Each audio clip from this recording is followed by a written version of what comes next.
Hey guys, back with another video. Today's video I wanted to show you how to spot a real SM7B from a fake SM7B.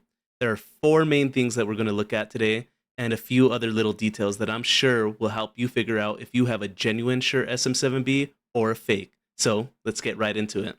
The first thing I would look for is this wire. This wire will be very malleable and easily kinked on the fake SM7B and will not retain its shape. The real one will have a lot less flex and will retain its shape. The second thing is these rubber grommets. On the fake SM7B, they'll be able to pop out and do so pretty easily, which they should not be able to do. On the real SM7B, the grommets shouldn't be able to pop out at all. The third thing I would look for is to take a look at the capsules. If you look real close on the fake SM7B, you should be able to see that the capsule is slightly higher compared to the real SM7B.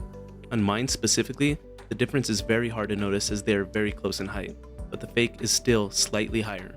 But I have seen some other fakes where the height difference is immediately noticeable. You can also see on the top right of the fake, the lid isn't fully secured and looks like it could pop right off. Another little detail I noticed, but I'm not 100% sure that this is a good way to spot a fake, is that the made in country sign is on the opposite side when comparing the fake to the real SM7B. To me, it looks as if they rotated it to the wrong end, even though the yokes and the wiring are in the same position. I have also seen on the real SM7B, the mounting screw has somewhat of a gap when pulling off the yoke compared to the fake, but on my fake, it looks like it has the same gap as the real one. The fourth way, and what I believe is the best way to tell if you have a fake SM7B, is by unscrewing the bottom and taking a look at the wiring. You can see right off the bat that there is a difference in color on the metal capsule mount. On the real SM7B, it has a goldish brass-like finish. For the wiring that Shure uses, it seems to be a smaller gauge wire that is colored green, yellow, and black. As for the fake SM7B, you could see that the metal capsule mount has a silver-like finish, unlike the real SM7B. The wiring in the fake SM7B is a larger gauge wire and has 4 wires colored from green, red, white, and black.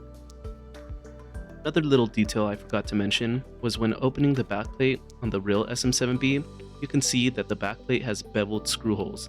The fake SM7B, on the other hand, the backplate does not have beveled screw holes. The fake also has a trademark R logo, and the real one does not, but I have seen some real ones with the trademark R logo. I hope this video has helped you figure out if you have a genuine Shure SM7B or a fake. If you enjoy the content, please consider giving a like, commenting, subscribing, and even sharing. But until next time, we'll see you soon. Hope you have a good day.